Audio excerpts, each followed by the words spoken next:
Continuamos o cenário político de hoje. Nós estamos conversando sobre a alta no preço da gasolina e derivados do petróleo aqui no cenário político com o secretário-geral do Sindipetro, Pedro Lúcio. Manda sua mensagem, sua pergunta para ele. Esse é o terceiro bloco, é o bloco para você perguntar. Pode mandar aí no nosso Twitter, Facebook ou Instagram e também no WhatsApp, 88028979. A gente tem aqui algumas participações. A Maria, viu, Vonúvio? Ela já está aqui de novo falando, adivinha de quê? Do pagamento das terceirizadas, ou a falta do pagamento das terceirizadas. Ela diz, sou eu aqui mais uma vez para falar do salário dos terceirizados. Está atrasado. O prefeito falou que faltava a empresa... faltava a documentação da empresa. A empresa disse que já mandou. O que é que nós vamos fazer, meu Deus? A gente vai entrar em contato, Maria, com a Secretaria Municipal de Administração para entender melhor, porque a gente também já recebeu prints de WhatsApp de empresas informando para o seu servidor, para os seus funcionários que já enviaram a documentação. Então, entender agora por que esse valor ainda não foi pago pela prefeitura, não foi repassado pela prefeitura às empresas. A gente tem aqui a Aline Nogueira. A Aline Nogueira está aqui comentando, Vonúvio. Não entendi muito bem o vereador Raério Araújo dizer que tem que fazer o certo e assumiu a comissão a pedido do prefeito. Alguém me explica? Pois é, a gente também fica sem entender muito bem, mais ou menos o que Vonúvio disse, independência não está existindo. Já agora no iniciozinho ficou muito claro isso e escancarado, uma coisa que sempre existiu, só que o vereador Raério Araújo, ele disse que sempre fala o que vem na cabeça e ele aí já deixou muito claro que foi um pedido mesmo e ele assumiu por conta disso, viu, Aline? A gente tem a Amanda Fernandes dizendo o preço da gasolina e do gás está um absurdo, é revoltante. É revoltante, sim, viu, Amanda? Eu concordo. Toda a vida eu tenho raiva quando eu vou abastecer ou quando eu vou até o supermercado. Pelo amor de Deus. Pedro, continuando aqui nosso bate-papo com o Pedro, o Vonúvio quer falar. Quero falar, Carol, então, para mandar um alô aqui para o meu amigo Oziel, que está nos acompanhando, está gostando aqui da entrevista. Muito obrigado, meu amigo. Mas, Carol, eu queria chamar aqui uma fala do vereador. É verdade. O vereador Pablo Aires, do PSB, ele externou, por meio de suas redes sociais, a interferência direta do Palácio da Resistência nas ações do Legislativo de Mossoró. Nas palavras dele, o parlamentar até pensou que a Câmara não iria ser, nesta legislatura, um puxadinho do Executivo. Se enganou. Veja o vídeo. Pessoal, uma coisa que eu prometi a vocês quando a gente estava no processo eleitoral e mesmo quando a gente passou, foi que nós faríamos um mandato muito transparente na Câmara, né? E hoje eu preciso dizer uma coisa a vocês, muito chata que aconteceu, muito triste na verdade. Hoje foi a votação das comissões na Câmara, as comissões temáticas, né? E nós tínhamos pleiteado a Comissão de Saúde e Meio Ambiente. São pautas que a gente já defende na saúde mental, na atenção básica, na causa animal, no meio ambiente, né? A gente pleiteou isso e estava construindo isso com a maioria dos vereadores há bastante tempo, né? E a gente tinha chegado ao acordo que me colocariam na presidência dessa comissão por essa afinidade, né? Infelizmente hoje, por uma interferência externa, eu sempre critiquei a Câmara por ser um puxadinho do Palácio da Resistência, ou seja, a Prefeitura mandar na Câmara, isso não deveria acontecer, porque nós fomos eleitos pelo povo, então nós não precisamos obedecer a ninguém, nós precisamos dar satisfação aos interesses do povo, né? E aí, por essa interferência externa, que aí a gente achava que não ia mais acontecer, né? Nós tivemos essa esperança de que agora as coisas fossem mudar, fosse uma nova visão e tudo, mas a perspectiva, e isso é o que me deixa muito triste, é que a perspectiva é que continue a mesma coisa. Então, diante dessa interferência, acabou que alguns colegas que tinham se comprometido, e aí eu entendo, né, acabaram retirando seus votos em relação a gente. Então, dessa forma, a gente acabou retirando nosso nome da disputa, não por medo de perder. Nós temos alguns colegas que mantêm os votos, mantiveram as palavras. Não era medo de perder, mas por não referendar um processo que a gente sempre criticou, que é a falta de independência do Poder Legislativo. Aí. É mais ou menos o que a Aline estava perguntando, né? Perguntou aqui no nosso Facebook. E o que já ficou claro que a gente já comentou em relação a isso, né, Vonúvio? Vamos continuar aqui, tem muita gente já participando, está chegando muita participação. A Aline Cássia, ela está aqui questionando por que um sindicalista está falando sobre esse assunto, está questionando se adianta ou não adianta tratar esse assunto como político. É político ou não é? E o sindicalista é representante de quem, afinal? Pode ou não pode falar disso, Pedro? Olha, o preço da gasolina está chegando no seu tanque de combustível. Isso é político ou não é? A gente precisa definir isso. Eu estou falando aqui de uma política de preços da Petrobras, dirigida pelo presidente da República desde Temer e mantida por Bolsonaro, e que pode ser alterada por pressão popular. Eu não sei se isso é político, se não é, se é de partido A, se é partido B. Eu estou aqui falando qual que é o problema, tentando explicar qual que é o problema e qual que é a solução. E tenham condições, com certeza, Carol, de estar nesse processo falando sobre isso, porque nós, os petroleiros, e eu sou uma representação disso, sou parte da direção do Sindicato dos Petroleiros, nós estamos no olho do furacão, Vonúvio, desse problema. Nós estamos no canto central, no que está em maior disputa nesse momento, que é a privatização ou não da Petrobras, iniciando pelas refinarias. Como eu falei, essa semana foi anunciado que a refinaria Landulfo Alves, aqui na Bahia, foi vendida para a estatal dos Emirados Árabes, a Mubadala.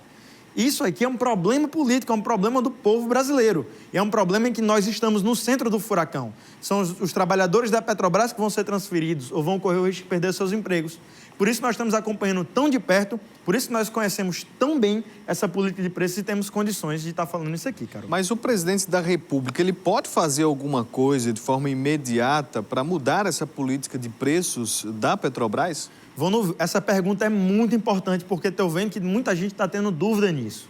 Como é que é feita a política de preço da Petrobras? Muita gente acha que, por falar em política de preço, acha que tem que ser aprovado no Congresso Federal, pela Câmara dos Deputados ou pelo Senado Federal, e não tem nada disso. A política de preço da Petrobras é uma política de preço como qualquer outra empresa privada, mesmo com participação, mas que tem ações na Bolsa de Valores. Como é que ela é aprovada? Ela é aprovada no Conselho de Administração da Petrobras, juntamente com o presidente da Petrobras. Quem indica o Conselho de Administração da Petrobras? O presidente da República, Jair Bolsonaro. Por isso que eu falo, sem medo de errar, em uma canetada, Vonúvio, se eu sou presidente por um dia, Pedro Lúcio, sou presidente por um dia, em uma canetada, em 24 horas, eu mudo a política de preço da Petrobras e a gente passa a ver de novo a gasolina a R$ 3,70, R$ 3,60 na cidade de Mossoró. E aqui a Fátima Alves volta para aquele antigo argumento, na opinião dela, a gasolina está cara hoje, no ano de 2021, por causa do PT. Ela está aqui dizendo, eu só queria que esse povo se acostumasse à derrota do PT, que quem quebrou a Petrobras foi o PT. E aí, Pedro, qual é a sua opinião sobre isso?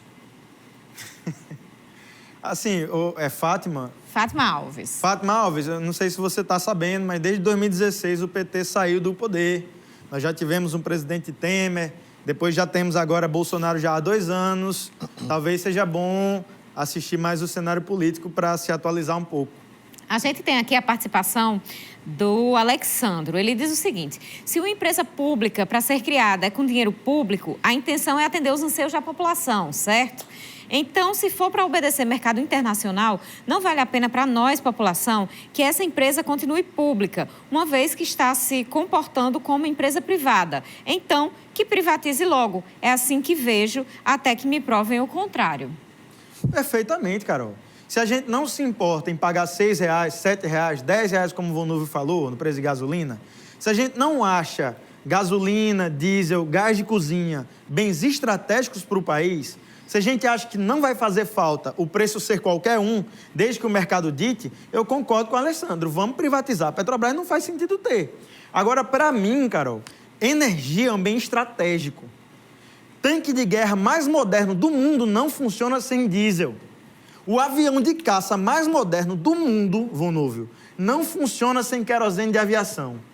Não tem caminhão no Brasil que leve ambulância no Brasil que leve um coração para um transplante sem gasolina. Então, bem estratégico. E aí a gente precisa concordar se é estratégico ou não é. Se é estratégico, faz todo sentido que seja estatal e que o governo brasileiro, junto da população, decida os rumos da política dessa empresa estatal. Eu não posso esquecer aqui, Carol, de mandar um abraço especial para Nara Maria Oliveira. É seguidora lá no Twitter, acompanha lá as nossas publicações no Twitter, está sempre atenta, né, aos nossos blogs. E eu mando um abraço especial para Nara Maria Oliveira, que instalou a TCM só para assistir o cenário político TCM em sua casa. Muito obrigado pela audiência de todas as noites, Carol. Eita, coisa boa, viu, Vonuv? Vonuv é o famosinho do Twitter aí, trazendo aí os assinantes para a TCM, tá bom. A gente tem aqui a participação do... Peraí, não se identificou. Eu estou lendo só a participação de quem está mandando pergunta, viu, gente? Porque tem muita participação. Eu não vou ficar lendo briga de partido aí, não, porque o assunto aqui é a gente explicar o que é que está acontecendo. O Márcio Bezerra, ele disse o seguinte, Pedro, o governo federal falou que se o estadual diminuir o imposto cobrado, ele zerava o estadual, resolveria. Aliás, zerava o estadual. Resolveria ou só está transferindo a culpa para o governo estadual? Ele só está transferindo a culpa de novo para o governo estadual. Na verdade, isso é uma síndrome de Bolsonaro. Bolsonaro, todo problema que ele pega, ele vai transferir a culpa para alguém. É muito importante que algum governador fale a verdade, para que a população consiga compreender e absorver isso. Eu digo sem medo de errar, se a gente zerasse todos os impostos estaduais hoje, amanhã a Petrobras anunciava um novo aumento, porque é o lucro, é o mercado que não pode perder. O preço não pode cair assim, eles não vão aceitar nunca. A gente sabe disso. Tanto é assim que esse imposto é o mesmo desde 2015, Carol. E quantas vezes já aumentou o preço da gasolina de lá para cá? Então é muito importante que a gente entenda que a gente tem na presidência da República alguém que está despreparado para estar lá e por isso fica delegando suas responsabilidades para outros entes. Mas, na verdade, a culpa é de Bolsonaro. Um abraço aqui para o Emílio, que está acompanhando aqui a nossa programação, e o Thomas, do Planalto, junto lá com o seu sogro Matu. Carol. A gente tem aqui Assis Neto, do Sindicato dos Bancários. Ele está parabenizando pelo nível de consciência e informação de Pedro Lúcio. Ainda não entendo como parte das classes baixa e média ainda continua apoiando essa política de preços da Petrobras. Me parece que o governo federal recebeu aval para todas as aberrações possíveis em detrimento do povo brasileiro, é o que diz o Assis Neto. A gente tem mais opinião aqui. O Paulo, do 12 anos, ele diz que essa política da Petrobras em relação à paridade do preço do petróleo, dólar, em nível internacional, é estupefaciente, esdrúxula, escorchante, antipovo.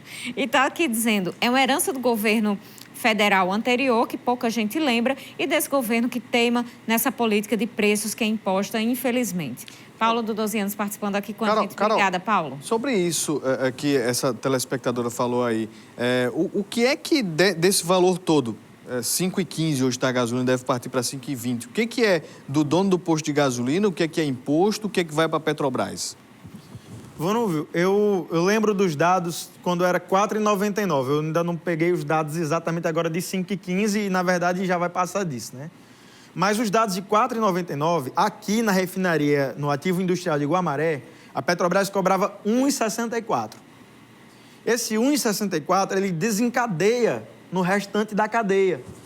Então, por isso que acaba 1 centavo mudado na refinaria, muda 10 centavos lá na ponta. É muito importante a gente saber disso. Então, a Petrobras cobrava 1,64 desses 4,99. Outra parte ficava para o governo estadual, cerca de 30%, como eu falei, 29% no caso do Rio Grande do Norte, mas tem estado que chega a 34%. A nossa tarifa estadual é uma das menores do país, né?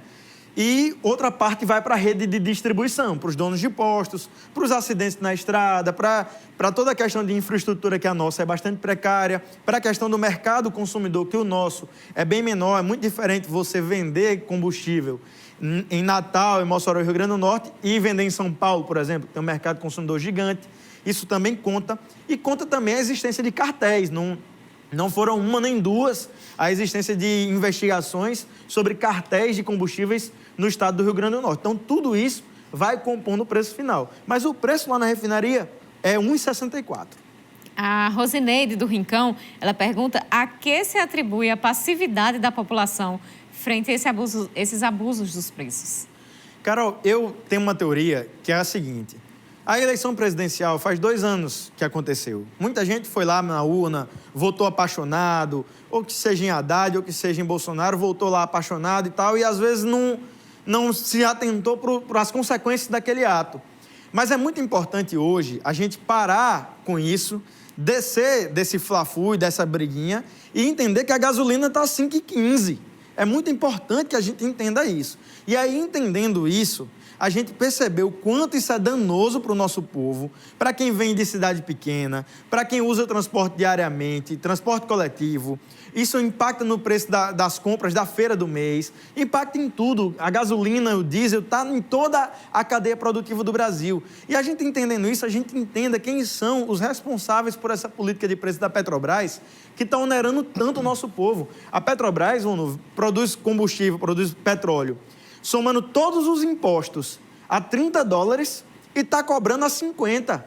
Aqui no Rio Grande do Norte é $30. No pré-sal é $7 um barril. E está cobrando do nosso povo a 50. Por quê? Por que eu vou cobrar do brasileiro, que é o dono do petróleo e é o dono da Petrobras, o mesmo valor que eu estou cobrando do holandês, do português, do dinamarquês? Não faz o menor sentido. E a responsabilidade é de Bolsonaro, não tem outra palavra. Leonardo Simão concorda com isso também, com essa questão da culpa é de quem? O Edivaldo Rodrigues, 10 segundos para você responder. Se com a venda das refinarias, o que será feito com todo o petróleo do pré-sal? Vai ser exportado como matéria-prima? 10 segundos. Só Deus sabe o que vai acontecer. O que eu sei é que vai acontecer é que o preço dos derivados vai subir muito, que é a pressão já que os donos dessas empresas multinacionais já estão fazendo hoje. Obrigada a todo mundo que participou. A Emanuel, Niel, João Paulo, também o Lucas Antônio Júnior, dizendo que o povo não chegou na prefeitura, não. Ele disse que não chegou por falta de gasolina, viu? Pedro Lúcio, muito obrigada pela participação. Muito obrigado pelo espaço de novo. Obrigado para quem ouviu. Por favor, gente, não se trata aqui de político, não. A gasolina está 5,15. Vamos acordar. Obrigado, Pedro, a você de casa pela audiência. Até amanhã. Muito obrigada pela audiência. Amanhã a gente se encontra às 7h25 da noite. Boa noite e até lá.